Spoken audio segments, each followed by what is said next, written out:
അടി നീ ഇടുന്ന വ്ളോഗിന്റെ അടിയിൽ വരുന്ന കമന്റ് നീ വായിച്ചിട്ടുണ്ടോ? നിനക്ക് നാണമുണ്ടോടാ എന്റെ പുറകെ നടക്കാൻ? മാതാപിതാക്കളുടെ സ്നേഹം അനുഭവിക്കാൻ അധികം ഭാഗ്യം ലഭിച്ചിട്ടില്ലാത്ത മകനാണ് കിച്ചു. ജനിച്ച് വൈകാതെ തന്നെ അമ്മ കിച്ചുവിനെ അച്ഛൻ കൊല്ലം സുധിയെ ഏൽപ്പിച്ച് മറ്റൊരു ജീവിതം തേടിപ്പോയി. അവിടെ തുടങ്ങിയതാണ് സുധിയുടെയും കിച്ചുവിന്റെയും വേദനകളും കഷ്ടപ്പാടുകളും. മകനെ വളർത്തണമെന്ന ലക്ഷ്യം മാത്രം പിന്നീട് അങ്ങോട്ട് കൊല്ലം സുധിക്കുണ്ടായിരുന്നു. കൈക്കുഞ്ഞായിരുന്ന കിച്ചുവിനെയും കൊണ്ട് കേരളത്തിൽ അങ്ങോളം ഇങ്ങോളം സഞ്ചരിച്ച് പരിപാടി അവതരിപ്പിക്കുമായിരുന്നു സുധി.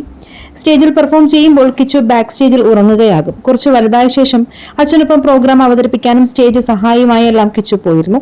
അച്ഛന്റെ കലാവാസന ഏറെയും കിട്ടിയിട്ടുള്ളത് കിച്ചുവിനാണെന്നാണ് ആരാധകരുടെ പക്ഷം. സ്കൂൾ പഠനം പൂർത്തിയാക്കിയ ശേഷം കിച്ചു ഇപ്പോൾ ആനിമേഷനാണ് പഠിക്കുന്നത്. അതിനിടയിൽ വ്ളോഗിംഗും ഉണ്ട്.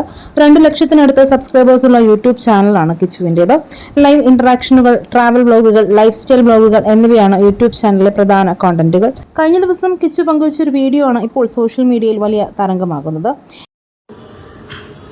എൻ്റെ ലൈഫിൽ ഞാൻ ഭയങ്കരമായിട്ട് ഇരട്ടത്തിടുന്ന സമയത്ത് എൻ്റെ ലൈഫിലോട്ട് വെട്ടം കൊണ്ടുവന്ന ഒരാളുണ്ട്. എന്റെ ലൈഫിൽ ഞാൻ ഭയങ്കരമായി ഇരുട്ടത്ത് നടന്ന സമയത്ത് എന്റെ ലൈഫിലേക്ക് വെട്ടം കൊണ്ടുവന്ന ഒരാളുണ്ട്. അയാൾക്ക് വേണ്ടി താനൊരു പാട്ട് ഡെഡിക്കേറ്റ് ചെയ്യുന്നു എന്നാണ് കിച്ചു പറഞ്ഞത്. അങ്ങനെ ഒരു ഇൻട്രോ പറഞ്ഞത് കൊണ്ടാകണം ആ വ്യക്തി ആരാണെന്നറിയാൻ പ്രേക്ഷകർക്കും ആകാംക്ഷയായി.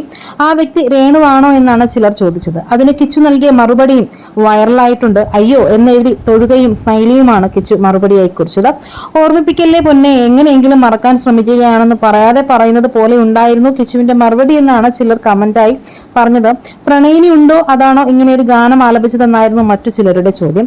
പ്രണയത്തിലാണെങ്കിലും അമ്മ രേണുവിനോട് പറയരുതെന്നും അതും വിറ്റ് കാശാക്കുമെന്നും കിച്ചുവിനെ ഉപദേശിച്ചും ചിലർ എത്തിയിട്ടുണ്ട്.